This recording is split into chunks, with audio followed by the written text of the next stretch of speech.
Hi guys, anybody watching this? I just want to say that yesterday I did post a introductory video और फिर उसपे मुझे 30 views आए max 31 आए I don't know but those subscriber भी थे and I just think that these two people maybe I don't know they have followed me because they thought that I have a promising content or just for fun but what I want to say कि even today or in future if this video finds you all I just want to say that it's a helpful one. So जो भी देख रहा है या कभी देखेगा I don't want to waste your time, neither mine. Let's just start. Okay. So basically, see, I would like to show you one thing before I start my content. तो देखो हम लोग आज फाइनेंस पढ़ रहे हैं ठीक है फाइनेंस पढ़ने वाले हैं तो जैसे कि हमने सिलेबस देखा था तो मैंने सिलेबस अगर आप फाइनेंस का चेक करोगे I should have downloaded the syllabus in the background but wait I show you just give me one sec guys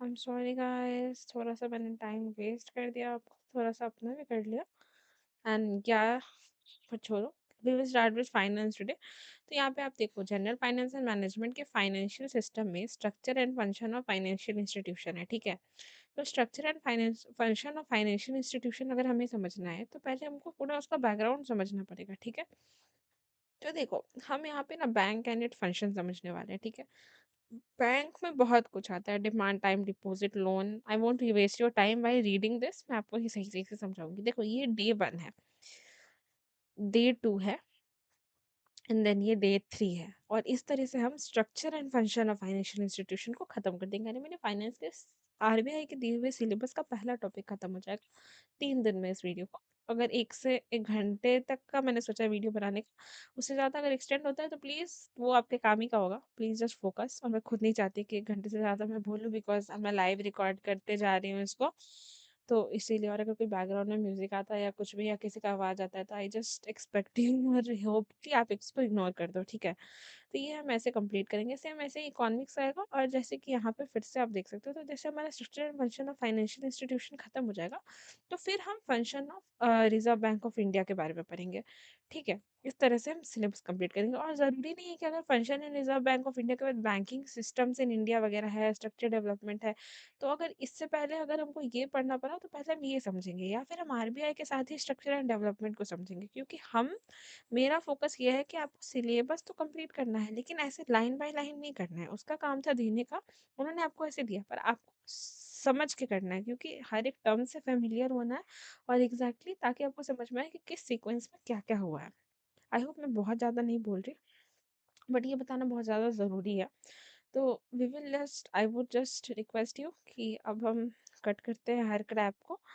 and we will just focus on studying ठीक है क्योंकि हमको कंप्लीट करना है और आपने इंट्रोडक्टरी वीडियो देख रखी है तो मैंने उसमें पहले ही बता दिया है कि मैं किस तरीके से सिलेबस को कंप्लीट कराने वाली हूँ राइट तो चलो अभी हम लोग बैंक के बारे में पढ़ेंगे ठीक है कि what exactly bank is doing bank का काम क्या होता है कि बैंक जो है यानी कि ये एक बैंक है हम कस्टमर्स हैं इसके ठीक है मल्टीपल कस्टमर से बैंक हम या आप जाके यहाँ पे पैसे जमा करते हैं ठीक है बैंक में बैंक ने आपसे पैसे लिए अब वो बैंक के पास पैसे आ गए मान लो कि एक सेकंड पर्सन है जिसको पैसे की ज़रूरत है तो ये बैंक से गया पैसे लेने के लिए ज़रूरी है कि आपने जो पैसे जमा किए या मैंने जो पैसे जमा किए वही बैंक यहाँ पे लोन की तरह देगा ठीक है और फिर जब ये बंदा लोन ले लेगा तो बैंक बोलेगा ठीक है तुमको मैं 50 रुपये लोन दे रहा हूँ पर जब तुम मुझे रिटर्न करोगे वापस तो तुम मुझे 5 रुपये इसमें ऐड करके दोगे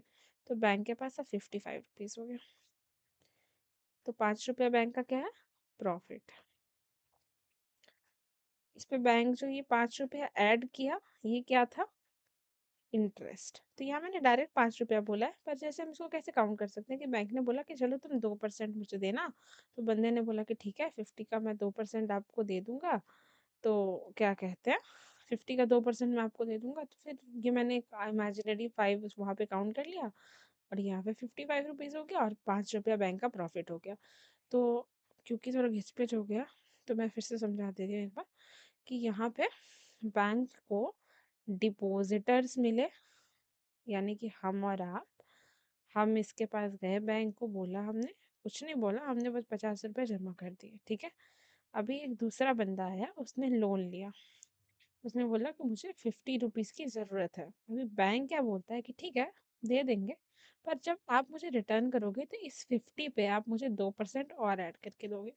और मान लीजिए हम 2% को 5 रुपये यहाँ पे मान लेते हैं, तो जब बैंक को पैसे वापस मिले तो 50 मिले, 50 तो बैंक ने ही दिए थे, प्लस 5 रुपये और मिला, 55।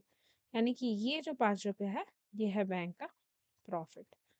जो बैंक ने लगाया वो है इंटरेस्ट, जो हमने बैंक में पैसे जमा किए वो है डिपॉजिट, और जो ये बंदा लेने आया वो है loan. I guess deposit, loan, interest और प्रॉफिट आपको समझ में आ चुका है, ठीक है।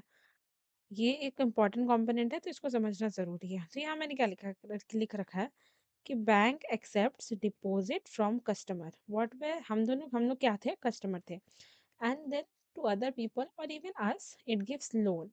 और इससे बैंक क्या जनरेट करता है, प्रॉफिट। कैसे जनरेट करता है, इंटरेस्ट रेट से, ठीक है। अभी जैसे कि हम और आप अपने कॉमन लैंग्वेज में इसको बोलेंगे मनी, ठीक है, लेकिन बैंक बोलता है fund. Money is one thing, but जब हम इकोनॉमिक्स पढ़ रहे हैं, आई एम सॉरी, मेरा गला थोड़ा खराब है, तो हम उसको पढ़ेंगे फंड। तो जब आप इकोनॉमिक टर्म में पैसे की बात कर रहे हैं, तो हम यहाँ पे इसको फंड की तरह एड्रेस करेंगे। क्यों हम फंड की तरह एड्रेस कर रहे हैं, ताकि हम फेमिलियर हो सके इस टर्म में। हमारा बेसिक से करने का मतलब है कि हम फेमिलियर होना चाह रहे हैं, ठीक है ना। इसलिए हम इस चीज़ को बार बार पढ़ रहे हैं या कर रहे हैं। एक सेकेंड रुक जाओ, इरेज कर लेती हूँ। जो मुझे नोट देने लायक रहेगा ना, आपको नोट नहीं बनाना है, अभी बिल्कुल नोट नहीं बनाना है, सिर्फ सुनना है, सिर्फ सुनना है और समझना है। जैसे फंड लिख लो, प्रॉफिट लिख लो, डिपॉजिट लिख लो, इंटरेस्ट लिख लो, ये सब वर्ड फिर भी है, ज़्यादातर इसे समझना है, क्योंकि ये डायरेक्ट नहीं कोई आपसे पूछ रहा है, पर ये समझने के बाद ही आप आंसर मेकिंग कर सकते हो, ठीक है। Now we will understand that fund mobilising, mobilising का मतलब होता है कि फंड का, यानी कि एक जगह से डिपॉजिट आना, दूसरे जगह लोन जाना, फिर लोन वापस आना, बैंक को मिलना, फिर बैंक का उस पर इंटरेस्ट मिलना, फिर वापस डिपॉजिटर अपना पैसा लेने आएगा। ये सब जो हो रहा है प्रोसीजर, इसको बोलते हैं मोबिलाइज करना, इकोनॉमिक टर्म अगेन। और क्या मोबिलाइज हो रहा है, फंड। फंड क्या है, मनी, पैसा, ठीक है गाइस। अभी देखो, जैसे कि अब हम समझते हैं, मैं आपको यहाँ पे समझाती हूँ। बैंक फंड को मोबिलाइज कैसे कर रहा है, कोई तो तरीका होगा बैंक फंड को मोबिलाइज कैसे कर रहा है, ठीक है। तो ये बेसिकली दो तरीके से होता है, ठीक है, टू टाइप्स। अभी हम समझेंगे। एक होता है डिमांड डिपॉजिट, डिमांड, ठीक है। दूसरा है टाइम डिपॉजिट, ओफ सॉरी, ठीक है, दूसरा है टाइम डिपॉजिट। एक है डिमांड डिपॉजिट, एक है टाइम डिपॉजिट। अच्छा, डिमांड से आपको समझ में आ रहा होगा कि इसमें डिमांड है और यहाँ टाइम है, तो मैं ज़्यादा आपको कुछ समझ नहीं बोलूँगी नहीं, मैं सिर्फ समझाऊंगी। डिमांड का मतलब है कि विड्रॉ कर सके हम पैसों को, withdraw money, funds at own will, ठीक है। तो मतलब मान लो कि मैं अभी बैंक में गई, मैंने बोला मुझे 100 रुपये की ज़रूरत है, बैंक बोलेगा ठीक है, आपको 100 रुपये मिल जाएंगे, ठीक है। तो अभी ये क्या हो रहा है, तो ये किसके थ्रू होता होगा, तो इसके लिए हमें ज़रूरत होती है अकाउंट की। इस बैंक में मैं अपना एक अकाउंट बनाऊंगी, उस अकाउंट में मैंने पैसों को डाला, और जब मुझे ज़रूरत पड़ेगा तो फिर मैं उसको विड्रॉ कर सकती हूँ। विड्रॉ का मतलब होता है पैसों को निकाल लेना, ठीक है, निकाल लिया मैंने, तो इस चीज़ को हम बोलेंगे विड्रॉ कर लेना। अब अगर मान लो कि हमारा, आई थिंक मुझे ना पेन को थोड़ा सा एक बार पतला कर लेना चाहिए, शायद तब मुझे थोड़ा बड़ा जगह मिलेगा। अभी ऐसा समझो कि जैसे कि अकाउंट, ठीक है, तो अकाउंट भी तो अलग तरीके का होगा, 2 तरीके का। तो एक तरीका है हमारे पास सेविंग्स अकाउंट। ये हम किसके अंदर पढ़ रहे हैं, एक बार फिर से क्लियर कर देती हूँ। अभी हम डिमांड डिपॉजिट पढ़ रहे हैं, हमने टाइम डिपॉजिट अभी नहीं पढ़ा है। और डिमांड डिपॉजिट हम किसके थ्रू पढ़ रहे हैं, फंड कैसे बैंक मोबिलाइज कर रहा है। मोबिलाइज किसके साथ बैंक कर रहा है, कस्टमर के साथ। तो अभी हम किसके व्यू से बात कर रहे हैं, कस्टमर व्यू से बात कर रहे हैं। ठीक है, हमारा एक सेविंग्स अकाउंट होता है, एक हमारा होता है current account. I hope you are familiar with this things, and if you are not then no problem, because हम बेसिक से ही पढ़ रहे हैं। अब इसमें अगर मैंने 100 रुपये रखे और इसको मैंने 2 मंथ के लिए छोड़ दिया, तो यहाँ क्या होता है, बैंक बोलता है कि ठीक है, अगर आप 2 महीने 100 रुपये रखते हो अपने बैंक में, तो आपको जब रिटर्न लोगे 2 महीने के बाद, तो आपको उस पर 2% का इंटरेस्ट मिल जाएगा। तो मान लो फिर हम 5 रुपये कंसिडर कर लेते हैं, तो हमको 105 मिल जाएगा। ये बैंक में रखे रखे, ये सेविंग्स अकाउंट का फीचर है, इसमें कुछ अलग से नहीं समझना है। मैंने बैंक में 100 रुपये रख दिए हैं, 100 रुपये मेरा अगर 2 महीना, बैंक कहता है कि अगर आप 2 महीने रखते हो तो आपको 5 रुपये एक्स्ट्रा मिलेगा। अगर आप नहीं रखते हो तो कोई बात नहीं है, डिमांड डिपॉजिट है, तो जब मन करे आप निकाल सकते हो। हाँ, हालांकि इंटरेस्ट का फीचर कब है, जब आप एक सर्टेन टाइम, जितना दिन बैंक बोलता है उतना दिन आप रखते हो। ठीक है, आई होप दिस इज क्लियर। ठीक है, इसके बाद हम आ जाते हैं करेंट अकाउंट पे। करेंट अकाउंट, ऐसा कंफ्यूज नहीं होना, करेंट अकाउंट भी डिमांड डिपॉजिट का ही फीचर है। ये अभी हम लोग टाइम डिपॉजिट पढ़ ही नहीं रहे, हम लोग सिर्फ डिमांड डिपॉजिट पढ़ रहे हैं। ठीक है, तो करेंट अकाउंट क्या है, जहाँ पे आपको कोई इंटरेस्ट नहीं मिलता है। अब मान लो ये एक बिजनेस है, ठीक है। अब ये होल सेलर से सामान खरीदता है, मान लो कि जहाँ से थोक भाव में सामान आता है, कस्टमर को बेचता है, बैंक को देता है, कहीं बाहर ट्रांजैक्शन करता है। तो इसका ट्रांजैक्शन क्या है, लगातार हो रहा है, यहाँ जा रहा है, यहाँ जा रहा है, यहाँ जा रहा है, जहाँ जा रहा है पैसा, तो ये सेविंग्स अकाउंट क्यों खोलेगा, कोई सेंस नहीं है। तो ऐसा होता है करेंट अकाउंट, यानी कि यहाँ पे रेगुलर फ्लो कैश का होते रहता है। ठीक है, are you confused, I hope you are not, because I do not want you guys to be confused over this very random topic it is। ठीक है, एक सेकंड रुक जाना guys.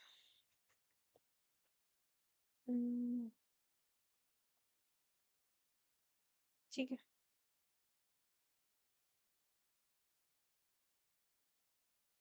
so this is a very normal thing। एक second, sorry sorry sorry, I'm not habituated to actually teach someone like this, तो मुझसे थोड़ी सी गलती हो जाती है, बट मैं धीरे धीरे उसको सुधार लूंगी। वैसे भी मेरा पहला वीडियो है रिगार्डिंग, मतलब पढ़ाते हुए, तो मैं अब अपने ऊपर इतने हार्श नहीं होती। तो सीधा सीधा सा बात है, मैं फिर से बता रही हूँ। अभी हमने क्या पढ़ा है, डिमांड डिपॉजिट पढ़ा है, डिमांड डिपॉजिट, और एक था टाइम डिपॉजिट। ठीक है, डिपॉजिट है ये, किस तरह का डिपॉजिट हम कर रहे हैं। अभी इसके अंदर हम डिपॉजिट क्या चीज में कर रहे हैं, अकाउंट में कर रहे हैं। यहाँ पे हमने अभी सेविंग्स पढ़ा, और यहाँ पे हमने करेंट पढ़ा, ये दोनों क्या है, डिमांड डिपॉजिट का फीचर है। ठीक है, तो सेविंग्स अकाउंट के अंदर क्या हो रहा है कि हमारा यहाँ पे आप डिपॉजिट कर रहे हो, और आप पैसे को निकाल भी सकते हो। ठीक है, मोबिलाइज कर सकते हो, मोबिलाइज इज द कीवर्ड, कर सकते हो। लेकिन बैंक क्या कहता है कि इस तरह के अकाउंट पे, सेविंग्स पे, अगर आप 2 महीने अगर रखते हैं अपने 100 रुपये, तो आपको 5 रुपये इसमें ऐड करके मिल जाएंगे।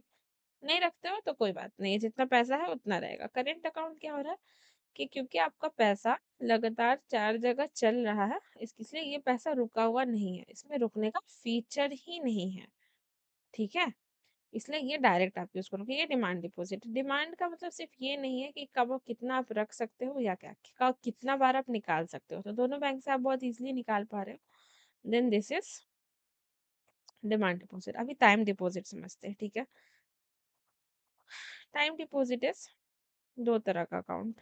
ये याद करने की चीजें हैं, समझने की चीजें हैं, तो इसमें लिख सकते हो, ये बिल्कुल लिख सकते हो। आई नो थोड़ा राइटिंग करना है, बट आई होप जितना मैं समझा रही हूँ, देखो मैं अब ये सजेस्ट करूँगी कि जो-जो यहाँ लिखा हुआ है उसको झट-झट कॉपी मत करो, नहीं।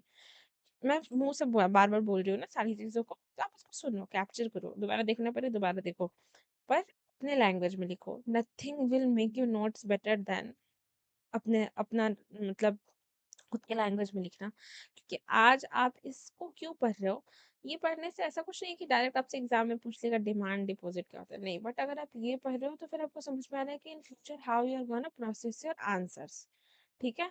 अगर आप करेंट अफेयर्स पढ़ोगे तो आप वहां पे इस चीज को रिलेट कर पाओगे, इसके लिए हम लोग यहाँ से बेसिक से पढ़ रहे हैं। और आपको अगर कोई पढ़ा रहा होता है and then they will say just कि, तो फिर यहाँ पे डिमांड डिपॉजिट के फीचर लिख जाते हैं, बट हम सोचते रह जाते हैं कि अरे डिमांड डिपॉजिट का फीचर क्या होगा। इसीलिए ये देखने के बाद अगर आप किसी और का भी वीडियो देखोगे तो यू विल अंडरस्टैंड दैट हाँ लेफ्ट में पढ़ाई हो कैसे रही है।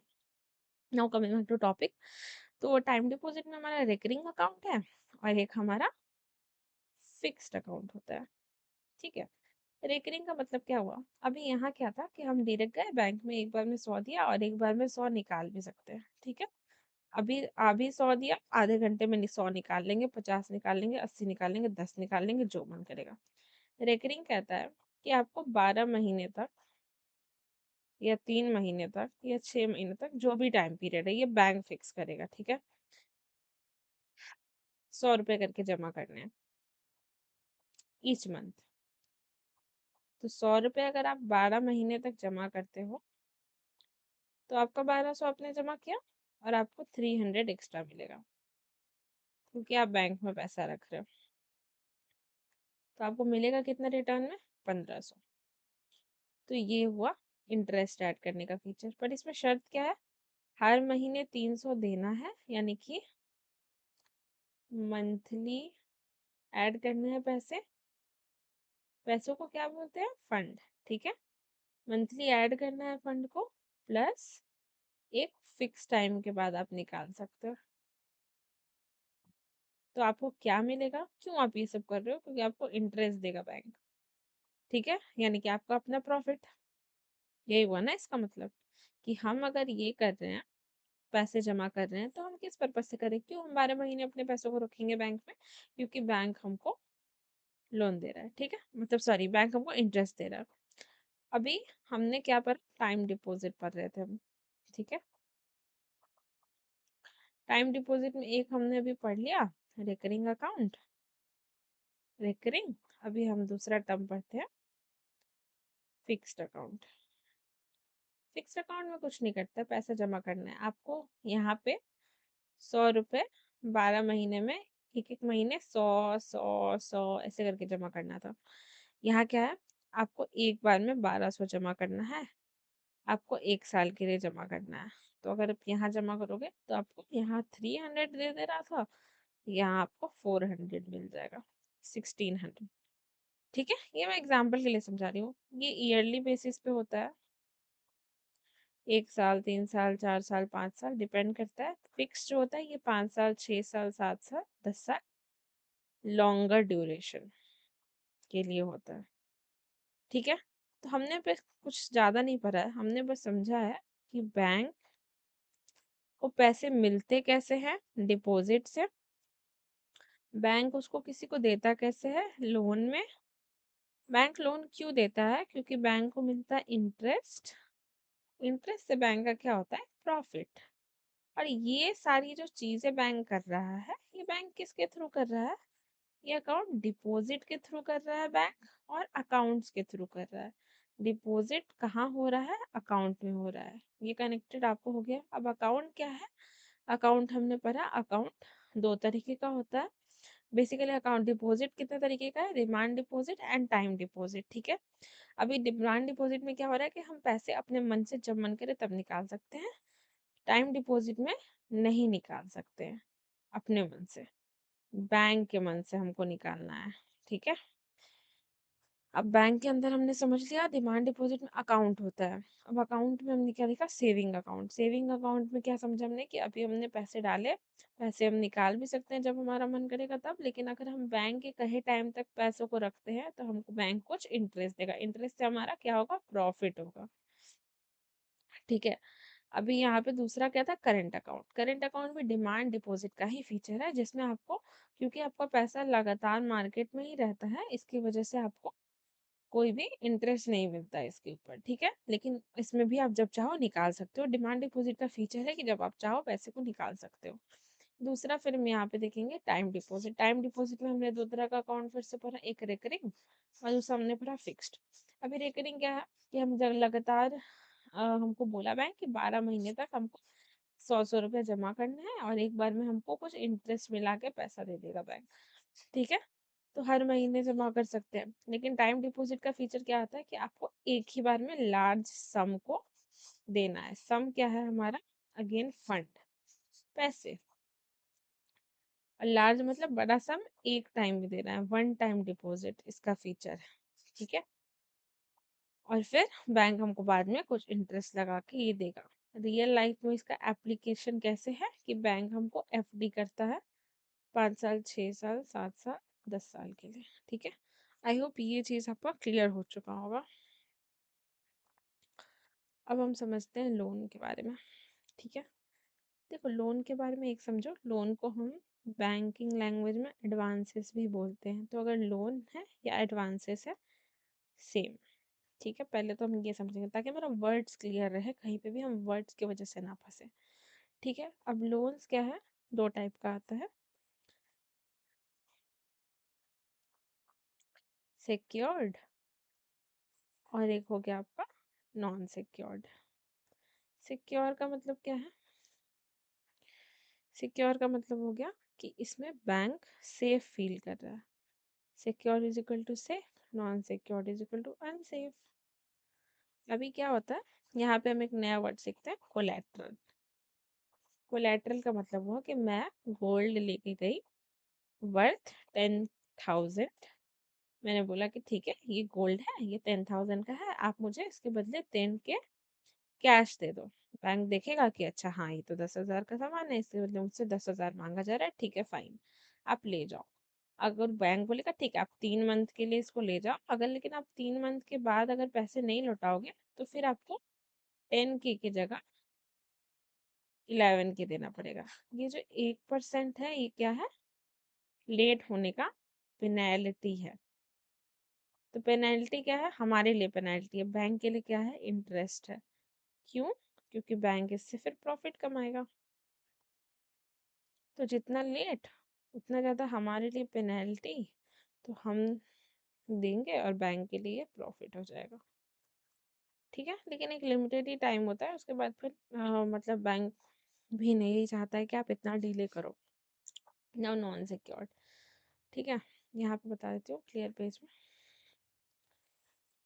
नॉन सिक्योर्ड क्या है।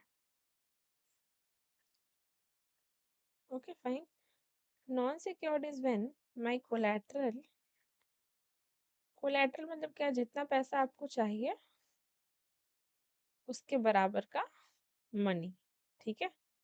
सॉरी सॉरी, जितना मनी आपको चाहिए उसके बराबर का थिंग जो आप लेके जा रहे हो, इस थिंग को हम क्या बोलते हैं, एसेट, क्योंकि ये प्रॉफिटेबल है, ठीक है। तो यहाँ कोलैटरली वर्ड लेकिन यूज करेंगे, ये मनी थिंग प्रॉफिट एसेट मैंने सिर्फ समझाने के लिए यूज किया, ये रियल इकोनॉमिक वर्ड में नहीं यूज होता है, यहाँ पे कोलैटरल वर्ड यूज होगा। तो अभी यहाँ पे क्या हुआ, मैं 5K का गोल्ड लेके गई एंड आई एम लाइक कि मुझे 10K का सामान चाहिए। बैंक विल बी लाइक ये तो रिस्की हो गया, अगर आपने 5K नहीं दिया तो बाद में, तो फिर बैंक का क्या होगा, बैंक तो लॉस में चला जाएगा। तो ये जो कोलैटरल आपके लोन वैल्यू से कम होता है और लोन वैल्यू ज़्यादा होता है, तो हम उसको बुलाते हैं unsecured loan. I hope this was again clear. Unsecured and secured loan के बारे में इट वाज वेरी सिंपल। वापस देख लेते हैं, यहाँ पे हमने समझ लिया सिक्योर्ड है, अनसिक्योर्ड है। सिक्योर्ड मतलब क्या कि कोलैटरल और लोन वैल्यू सेम है। अनसिक्योर्ड क्या है कि कोलैटरल ज़्यादा है और लोन वैल्यू कम है। अभी यहाँ पे हम क्या समझ रहे हैं, bank works on the function of NDTL, that is net demand and time liabilities. Let's just focus here right now. देखो, अभी हमने क्या पढ़ा? बैंक के बारे में पढ़ा। किसके व्यू से पढ़ा था हमने? ऊपर पढ़ा ना, कस्टमर व्यू। ठीक है, कस्टमर के हिसाब से दो तरह का अकाउंट है, दो तरह का डिपॉजिट है। ठीक है, तो बैंक के भी तरफ से तो कुछ होगा। ठीक है, अब हम ये समझते हैं कि बैंक की तरफ से हमारा क्या सीन है। आई होप यहाँ तक जहाँ तक मैंने बोला वो समझ में आया होगा। अभी देखो, हम जिसको मैं ये ऐसे कर दे रही हूँ थोड़ा स्पेस की वजह से। अब मान लो, सॉरी, इसको मैं कट कर दूँ क्या? हाँ, यहाँ पे हमने अभी क्या पढ़ा? डिमांड डिपॉजिट हमारा दो तरह का अकाउंट था। और यहाँ पे क्या पढ़ा था? मेरे बोलने से पहले आई होप आप बोल पा रहे हो। Time deposit. ठीक है, ये हम बोल रहे हैं कस्टमर, ये कस्टमर बोल रहे हैं। बैंक इसको बोलता है नेट डिमांड। देखो, ये सब टर्म जो है ये इकोनॉमिक टर्म है। इसको समझो और फिर ये खुद याद होगा, और एक दिन में नहीं याद होगा, ये बार बार बोलना पड़ेगा। और ये है टाइम लाइबिलिटीज। ठीक है, डिमांड डिपॉजिट को बैंक नेट डिमांड कह रहा है और टाइम डिपॉजिट को बैंक टाइम लाइबिलिटीज कह रहा है। ठीक है, अब यहाँ बैंक का क्या है? कस्टमर तो गया, बोला कि ठीक है, हम अपने सेविंग्स अकाउंट में अभी पैसे डाले हैं, आप हमको दो अब निकाल के। हम अपने करेंट अकाउंट में पैसे डाले हैं, आप हमको दो निकाल के डिमांड डिपॉजिट में। तो बैंक को क्या करना है? बैंक प्रिपेयर रहना पड़ेगा, बैंक को, टू पे द मनी एनी टाइम। ठीक है, इस पैसे को देने के लिए बैंक को एनी टाइम प्रिपेयर रहना पड़ेगा। दूसरा बात क्या है? Time liabilities. टाइम लाइबिलिटीज क्या हो गया कि हम पैसे तो देंगे, यानी कि मनी इज रीपेबल, लेकिन फिर यहाँ क्या है? एक स्पेसिफिक टाइम के बाद। सेम वही बात बैंक के नज़रिए से। इसका फीचर ना डिमांड डिपॉजिट और टाइम डिपॉजिट से कुछ अलग नहीं है, बस नाम चेंज हो गया है। Net demand, time liabilities. तो जहाँ पे बैंक, जब हमसे पूछा जाएगा, सॉरी, कि बैंक किस फीचर पे काम कर रहा है, तो हम उसको बोलेंगे net demand and time liabilities. हम एनडीटीएल के कंपोनेंट्स को पढ़ेंगे। एनडीटीएल क्या है? Net demand and time liabilities, यानी कि बैंक के, अब हम बैंक की तरह सोच रहे हैं, बैंक्स व्यू। अब हम कस्टमर नहीं है, अब हम बैंक हैं, क्योंकि हम तो आरबीआई का प्रिपरेशन कर रहे हैं, तो हम तो बैंक है ना। तो एनडीटीएल है क्या? Totally ND plus TL, net demand plus time liabilities. पर क्या ये कंप्लीट एनडीटीएल है? तो नहीं, एनडीटीएल बनता है ND plus TL minus deposit with other bank. अच्छा, ठीक है, फिर ये एक इकोनॉमिक टर्म है, ये समझने का टर्म है, इसमें आपको कुछ भी चेंज नहीं कर सकते, ये ऐसा ही रहेगा। अब डिपॉजिट विद अदर बैंक्स क्या है हमारे लिए? अब मान लो कि अगर बैंक के पास सारा दिन का ट्रांजैक्शन करने के बाद भी पैसा बच रहा है, which will not earn any kind of interest.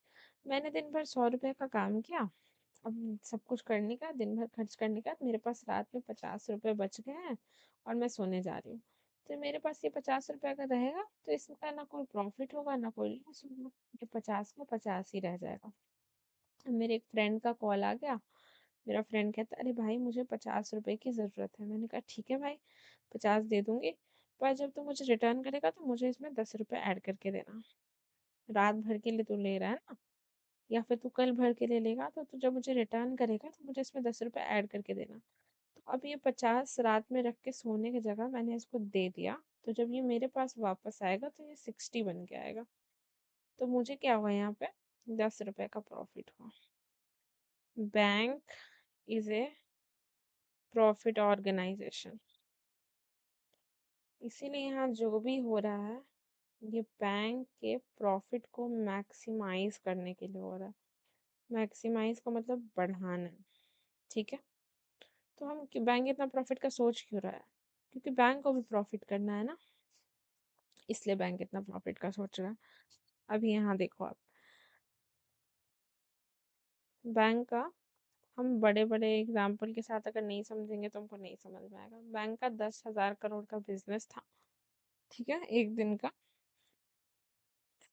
अब ये हो गया बैंक का एनडीटीएल। पर क्या ये कंप्लीट एनडीटीएल है? नहीं। बैंक बोला कि वाह, अब तो मेरे पास आज रात में 10,000 करोड़ बचा है, तो अब हम क्या करें। तभी एक दूसरा बैंक आया बैंक के पास, ये बोला कि अरे भाई मेरे को 2 के करोड़ चाहिए, 2,000 करोड़ चाहिए, ठीक है। 10,000 तो मैंने यहाँ लिखा ही था, 2,000 करोड़ चाहिए। तो बैंक का कि अच्छा ठीक है, 2,000 करोड़ मिलेगा, लेकिन जब रिटर्न करना तो इस पर 10% इंटरेस्ट लगा के देना। तो ये बैंक, दूसरा बैंक बोला कि ठीक है। तो एक बैंक ए है जो पैसा दिया, बैंक बी पैसा लिया। अब कितना बचा बैंक के पास? बैंक के पास बचा 8,000 CR। वापस चलते हैं अपने पुराने स्लाइड पे। एनडीटीएल, एनडी प्लस टीएल यानी कि net demand plus time liabilities minus deposit with other bank. यही तो था ना, deposit with, sorry, deposit with other banks. और 2 पेज शायद मैंने बीच में स्किप कर दिया, ठीक है कोई बात नहीं। तो ये 8,000 करोड़ हो गया, ये हुआ बैंक का ओरिजिनल 8,000 करोड़। लेकिन अभी जो हमने पढ़ा, बैंक ए जिसने पैसा गिवर है ये, बैंक बी इसने टेकर है ये, ठीक है। तो इसको फिर हम वही बोलेंगे कि बैंक के लैंग्वेज में इसको कुछ तो बोलते होंगे, क्योंकि हम तो इकोनॉमी पढ़ रहे हैं, सॉरी फाइनेंस पढ़ रहे हैं, इकोनॉमी पढ़ रहे हैं, तो इसमें हमको समझना पड़ेगा ना। तो बैंक ए जिसने, बैंक ए के पास क्या था? एक्स्ट्रा पैसा था, एक्स्ट्रा मनी। मनी को क्या बोलते हैं? फंड। मैं बार बार इसलिए बोल रही हूँ ताकि ये याद होता रहे। इस एक्स्ट्रा पैसे को क्या बोलते हैं? अनप्रोडक्टिव कैश या फिर फंड, ठीक है। तो ऐसे में ये बैंक दूसरे बैंक को दे देता है। और जरूरी है कि ये बैंक बी ही होगा? एक बैंक सी भी मांग सकता है, डी भी मांग सकता है, ई भी मांग सकता है। तो बैंक इन सबको दे सकता है, ठीक है। तो ये सारे बैंक जो पैसा ले रहे हैं, ये रिटर्न के टाइम इंटरेस्ट देते हैं विथ सम। सम क्या था? Original account 2,000 crore. इंटरेस्ट क्या है? जो 10% ऐड कर रहा है बैंक, ठीक है। तो इस बैंक, ये जो बैंक ए है, ये हो गया सरप्लस बैंक। और ये जो बैंक बी था, सी था, डी था, जो ले रहा था, ये होता है डेफिशिट बैंक। क्योंकि देखो, अभी तो ये बैंक इससे पैसे ले लेगा, लेकिन बाद में ये क्या कर रहा है? एक्स्ट्रा पैसे दे रहा है 10%। तो ये क्या है? लॉस में है। तो लॉस क्या हो गया? Deficit. Again economic term, loss equals deficit. तो अगर आप कहीं डेफिसिट वर्ड पढ़ो तो वो लॉस है। अगर आप कहीं पे सरप्लस वर्ड पढ़ रहे हो तो ये आपका प्रॉफिट है। आई होप ये क्लियर, चीज आपका क्लियर हो गया। सरप्लस एंड डेफिसिट बैंक पढ़ लिया हमने। क्या पढ़ा? Surplus and deficit bank. अब तो हमें अच्छे से पता है, हम झट से बता देंगे। सरप्लस का मतलब होता है प्रॉफिट, और डेफिसिट का मतलब होता है लॉस। तो जो बैंक दे रहा है पैसे वो हो गया प्रॉफिट वाला, और जो बैंक ले रहा है वो हो गया लॉस वाला। क्यों? क्योंकि ये पैसे ऐड करके दे रहा है और इसको वो पैसे ऐड करके मिल जाएंगे, ठीक है। अब यहाँ पे हम अनप्रोडक्टिव कैश को समझ लेते हैं फिर से एक बार। अनप्रोडक्टिव कैश क्या था हमारा? जो एनडीटीएल में टोटल पैसे लास्ट में बच रहे हैं बैंक के पास, 10 के करोड़, ये बैंक का अनप्रोडक्टिव कैश है। बैंक या तो ये पूरा दे सकता है रात भर के लिए, अगर इसमें से एक छोटा सम देगा बैंक तो वो माइनस हो जाएगा। तब एनडीटीएल में से जब डिपॉजिट विथ अदर बैंक्स, क्योंकि अगले अगले बैंक के पास मेरा पैसा है ना, तो हम उसको छोड़ नहीं सकते, हम उसको काउंट कर रहे हैं। पर करंट मेरा बैंक चलाने के लिए कितना पैसा है वो मेरा एनडीटीएल हो गया, जिसमें से हम अपना नेट डिमांड यानी कि लोग का डिमांड पूरा करेंगे, और टाइम लाइबिलिटीज यानी कि जो एफडी में हम पैसा रख रखे हैं वो पैसा हम जमा करके रखेंगे। ठीक है। अभी एक बैंक का पैसा खत्म क्यों हुआ जो उसे दूसरे बैंक से मांगना पड़ा? हमें ये सोचना चाहिए था ना कि इस बैंक के पास एक्स्ट्रा पैसे हैं तो ये दूसरे बैंक को क्यों दे रहा है, उसके पास पैसे क्यों नहीं है। ठीक है। तो क्या होता है जब हम शेयर करते हैं money from one account to different account, ठीक है, मान लो कि आज बैंक ए ने काम किया पर उसके पास लास्ट में 10 के करोड़ बचा, बैंक बी को भी 10 के करोड़ का काम करना था पर उसके पास 2 के करोड़ का ज्यादा काम आ गया। 10,000 करोड़ का काम करना था पर उसके पास 2,000 करोड़ का काम ज्यादा आ गया। क्यों आया 2,000 करोड़ का काम? अब यहाँ समझते हैं कस्टमर का रोल फिर से। मैंने मेरी मम्मी ने इस एसबीआई के अकाउंट से एचडीएफसी के अकाउंट में 1 लाख भेजे। ठीक है। बैंक इज एसबीआई, ये मतलब इसको नहीं रिलेट करता है, नॉर्मल समझते हैं। बैंक एक एसबीआई है जिसने 1 लाख भेजा और एचडीएफसी को 1 लाख मिले। ठीक है। इस बैंक से इस बैंक आया, तो इस बैंक को तो 1 लाख मिल गए पर इस बैंक से पैसे चले गए। अब क्या हुआ कि बैंक ए का रोल समझते हैं। बैंक ए ने रात में 2,000 करोड़ दिए थे बैंक को। अभी बैंक के पास 1 लाख आए हैं। ठीक है। ये है एचडीएफसी, ये एसबीआई। ध्यान से समझना, एक क्लियर पेज में फिर से समझाती हूँ। एसबीआई ने एचडीएफसी को, बैंक लेवल का बात चल रहा है, अभी कस्टमर नहीं आया है, ठीक है, ये बैंक लेवल का बात है। इसने 2 लाख रुपए दिया इसको। ठीक है। अभी कस्टमर लेवल पे आपकी मम्मी ने आपके अकाउंट में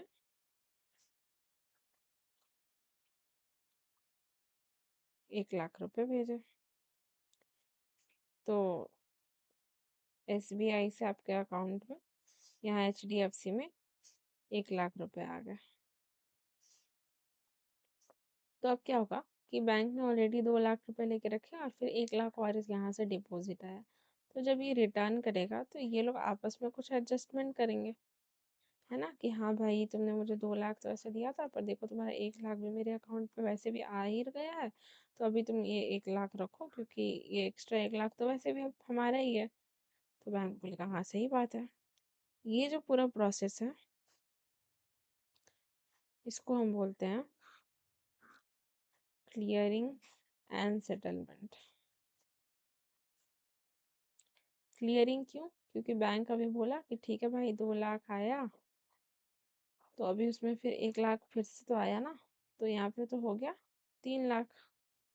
लेकिन ये क्या है, ये इसके अकाउंट में पैसा जा चुका है तो यहाँ से ये माइनस हो गया, तो इसके लिए ये क्लियर हो गया बैंक आपस में, और ये फिर ये लोग आपस में जो सेटलमेंट करेगा इस पैसे का, इस प्रोसेस को बोलेंगे क्लियरिंग एंड सेटलमेंट। अब जो बैंक ए है वो एक ही जगह पैसे नहीं देता है, वो बहुत जगह पैसे देगा।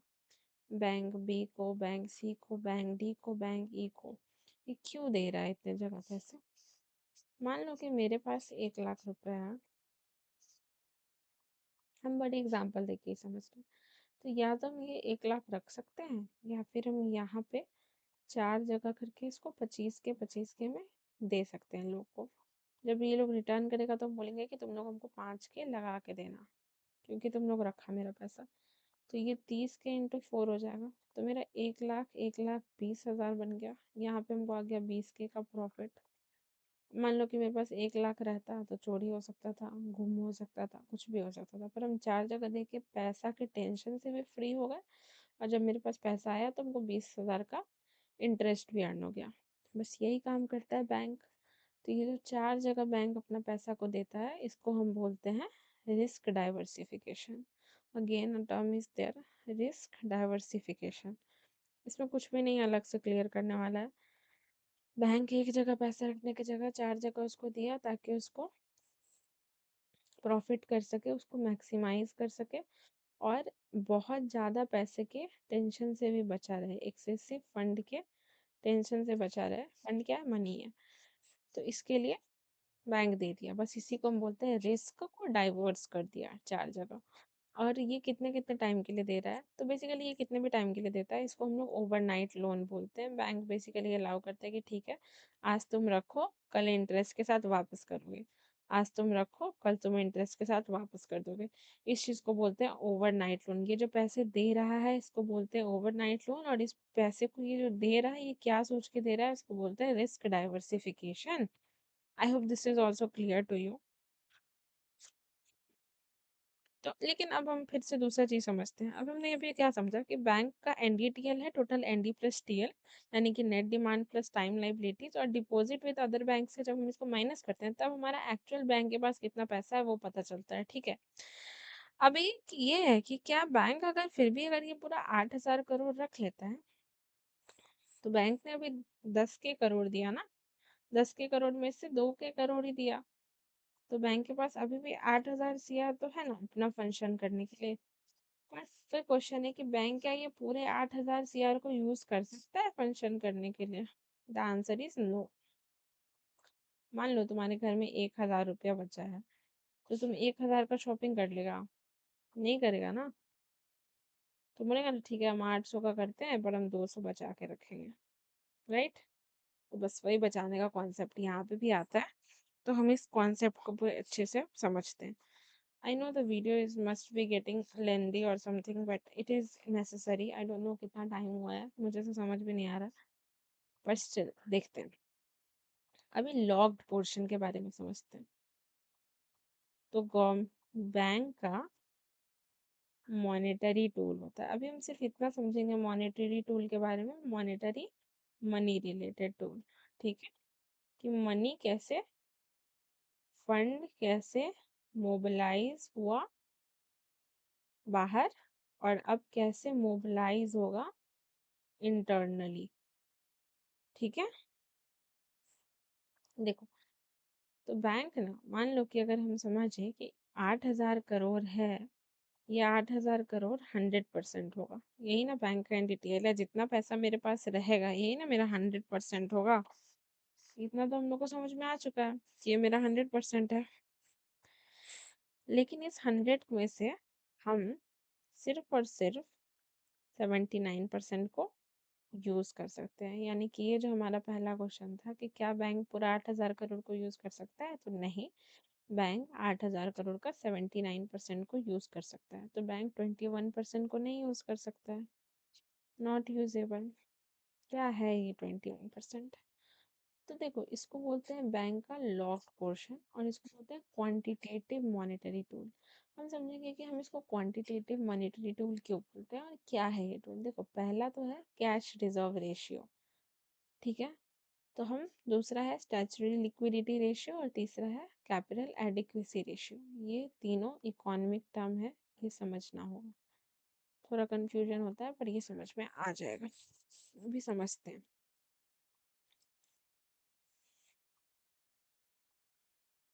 CRR cash reserve ratio. Basically ये समझ रहे हैं अभी हम लोग। यहाँ समझेंगे कि NDTL है। NDTL में से हम लोग डिपॉजिट विथ बैंक को माइनस कर दिए, तो जो पैसा हमारे पास बचा वो हमारा 100% है। अब उस पैसे को हम 79% यूज़ भी कर पा रहे हैं, लेकिन 21% यूज़ नहीं कर पा रहे हैं। ये 21% कहाँ कहाँ डिवाइडेड है? CRR में और SLR में। बस दो ही टर्म, CRR और SLR। CRR हमारा 3% होता है, वाइल SLR इज 21%। ये बहुत बेसिक सा बात है। सॉरी, 21% नहीं, सॉरी सॉरी सॉरी, 18%। तो हमने समझ लिया कि CRR एक वर्ड है जिसमें 3% है और ये 18% है। तो ये टोटल कितना हो गया 21%। अब हमें 3% पूरा पूरी पता है कि कितना है और 18% कितना है, यानी कि हमको इसका पता चल गया ना कि CRR हमेशा 3% है और SLR 18% है। यानी कि इसका क्वांटिटी हमको मालूम चल गया कि कितना कितना में बटा हुआ है। इसीलिए हम इसको बोले थे क्वांटिटेटिव मॉनेटरी टूल। मॉनेटरी यानी कि फंड टूल। ठीक है, तो ये बात छोटी सी समझ में आ गई। अब हम समझते हैं कि कैश रिजर्व रेशियो है क्या। बेसिकली बैंक के पास जितना भी पैसा रहता है उसका 3% RBI कहता है कि आप हमारे को दे दीजिए, कीप इट विथ मी। ये RBI कहता है कि मेरे को दो। क्यों? क्योंकि हम इसको सेफ रखेंगे। ठीक है, किस लिए? क्योंकि कभी भी कोई क्राइसिस हो सकता है। तो इसमें क्या होता है, ये प्योर कैश है। ठीक है, ये इस पे bank earns no interest. Bank को इस पे कोई इंटरेस्ट नहीं मिलता है। ठीक है, अब मान लो कि अगर ये इकॉनमी है, इसमें बहुत ज़्यादा खर्च बढ़ रहा है और यहाँ इकॉनमी में बहुत खर्च कम हो रहा है, महंगाई बढ़ रहा है और यहाँ महंगाई कम हो रहा है।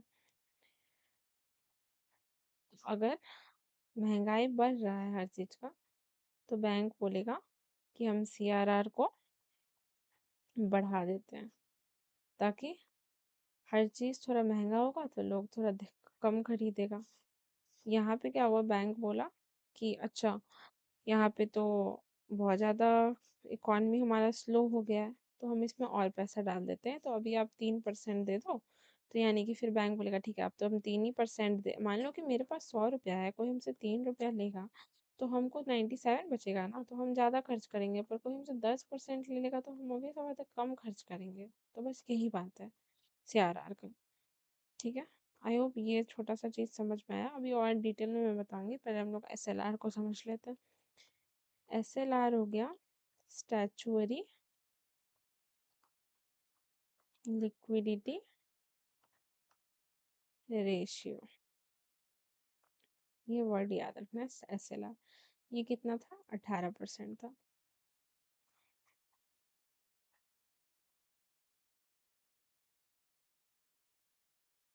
अब ये क्या है, ये बैंक को अपने पास ही रखना है।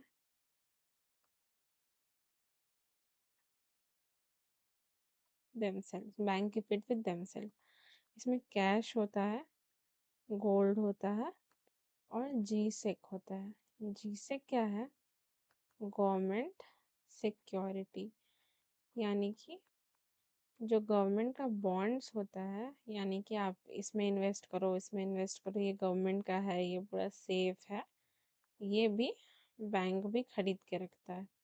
क्यों? क्योंकि अगर इसको सेल करेगा बैंक, तो बैंक को कोई भी लॉस नहीं होगा। क्यों? क्योंकि ये पूरा सेफ है। ठीक है,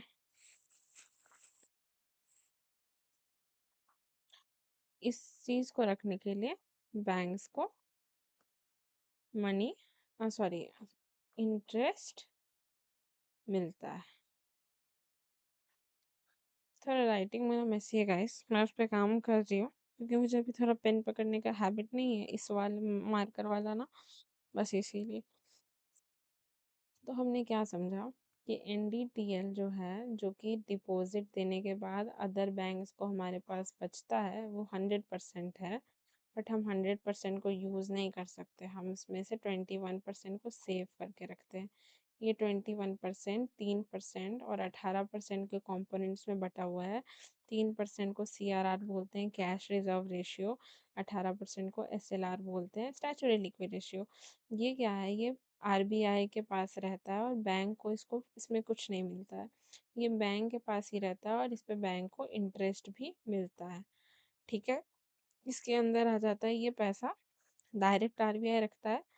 और यहाँ पे क्या क्या रखता है बैंक अपने पास, गोल्ड रखता है, कैश रखता है और GSEC रखता है। GSEC हम लोग फिर से समझ लिए, ये गवर्नमेंट का इशू किया हुआ बॉन्ड है। बॉन्ड मतलब जैसे कि हम इन्वेस्ट करते हैं किसी चीज़ में, तो ये बैंक भी इन्वेस्ट करके रखता है, खरीद के रखता है। क्यों? ताकि जब क्राइसिस में इसको सेल करेगा तो इसका 100% वैल्यू भी मिलेगा और इस पे प्रॉफिट भी मिलेगा। क्यों? क्योंकि ये गवर्नमेंट का बॉन्ड है तो ये सेफ है, इस पे लॉस हो ही नहीं सकता है। ठीक है, यही था CRR और SLR। अब हम यहाँ पे समझेंगे। हाँ, यहाँ पे देखो मैंने बताया ना, SLR स्टैचुटरी लिक्विडिटी रेशियो 18% है, और इसमें सर्टेन परसेंटेज ऑफ NDTL, यानी कि NDTL का ही सर्टेन परसेंटेज को हम कैश, गोल्ड और गवर्नमेंट सेक की तरह सेव करके रखते हैं। क्यों? ताकि हम उसको क्राइसिस में यूज कर सकें। ठीक है, क्या क्राइसिस आता है, क्या होता है, ये सब हम आगे धीरे धीरे पढ़ेंगे। अब हमने अभी ऊपर पढ़ा था कि CRR था, SLR था, पर एक CAR भी था, या फिर CRAR भी था। सी आई थिंक ना this will be very tough for today to understand for you, CRAR। तो मैं इसको कल समझाऊंगी, पर तब तक मैं आपको दूसरी चीज़ें समझाती हूँ। बेसिकली ये भी CRAR का ही कंपोनेंट है। The video is getting too long, इसीलिए बस मैं नहीं समझा रही अभी। अभी देखो हम ना अभी CRR पढ़े और SLR पढ़े। तो हमने SLR में पढ़ा कि कैश है, गोल्ड है और जीसेक है। क्राइसिस के टाइम यूज करने के लिए हमने इसको ही क्यों रखा है? क्योंकि ये इजीली कन्वर्टेबल है। गोल्ड तुरंत पैसे में मिल जाता है, पैसा तो खुद ही पैसा है, और जीसेक हमने पढ़ा कि गवर्नमेंट बॉन्ड है, सेफ है, तुरंत कन्वर्ट हो जाता है। तो जो इजीली कन्वर्ट हो सकता है, नहीं उसको वो नहीं बोलते जो आप सोच रहे हैं, उसको बोलते हैं लिक्विड एसेट। ठीक है, इस can be turn into cash immediately, ताकि आप यूज कर सको। अभी हमने क्या पढ़ा था, जब हम लोग कोलैटरल लेके जाते हैं, तो हम गोल्ड लेके जाते हैं तो उस पर हमको इजीली पैसा मिल जाता है। पर अगर आप कोई और दूसरा चीज़ लेके जाओगे तो उस पर थोड़ा सा नाकानूकी बैंक करेगा कि अरे नहीं ये ठीक नहीं है, वो नहीं है। अभी उसके बाद आपका, जैसे इसका भी एग्जांपल मैं दूंगी, नॉन लिक्विड एसेट। लिक्विड का उल्टा क्या होगा? अगर हम यहाँ लिक्विड एसेट पढ़े हैं जो इजीली कन्वर्ट होगा, तो इसका उल्टा क्या होगा? Non liquid. और नॉन लिक्विड क्या होगा? जिसको कन्वर्ट करने में मेहनत लगे, यानी कि पोटेंशियल लगे,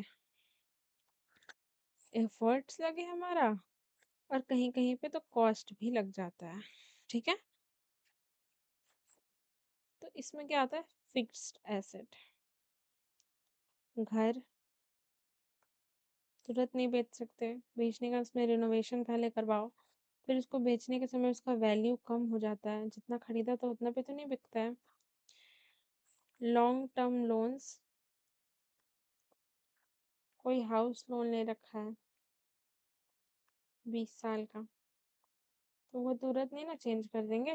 20 साल का, जब मेरा 20 साल का एग्रीमेंट है, तो मेरे लिए कोई 10 साल में उसको नहीं काम करेगा ना, उसको 20 साल का हम टाइम दिए तो वो 20 ही साल में देगा, तो इजिली कन्वर्टेबल नहीं है। और एक क्या हो गया? Strategic investment. ये अभी के लिए आप इसको एक नॉन लिक्विडिटी का टर्म समझो, और इसको हम ब्रॉड में पढ़ेंगे जब हम फिनेंस का मार्केट पढ़ेंगे। तो ऐसा घबराने का कोई बात नहीं, कह रहे ये वो हम समझे नहीं, तुरंत जल्दी से गूगल कर लेते हैं, इससे कुछ लॉस नहीं होने वाला। आपको करना है तो आप कर सकते हो। लिक्विडिटी एंड सॉल्वेंसी को हम दूसरे पार्ट में पढ़ेंगे, otherwise it will take a toll on your mind. I think CRR और SLR का कंपोनेंट ही बहुत हैवी था। आई होप जितना मैंने पढ़ाया उतना समझ में आया हो। ये बहुत ज़्यादा बेकार ना लगा हो, थोड़ा क्लमजी है, मैं राइटिंग सुधार रही हूँ। बट अभी हमने क्या क्या कवर कर लिया? NDTL को कवर किया हमने। उसके बाद हमने, एक सेकंड, यहाँ लिखने से अच्छा है कि मैं डायरेक्ट यहाँ से दिखा दूँ। आज हमने टारगेट किस चीज़ का रख रखा था कि हम बैंक एंड इट फंक्शंस को पढ़ेंगे। हमने पढ़ा बैंक एंड इट फंक्शंस में क्या पढ़ा? डिमांड एंड टाइम डिपॉजिट को पढ़ा, लोन एडवांसेस एंड टाइप को पढ़ लिया, नेट डिमांड एंड लाइबिलिटीज को पढ़ लिया, क्लियरिंग एंड सेटलमेंट को पढ़ लिया, CRR एंड SLR को पढ़ लिया, and liquid and non liquid asset को पढ़ लिया। अब हमारा बचा CRAR और लिक्विडिटी एंड सॉल्वेंसी।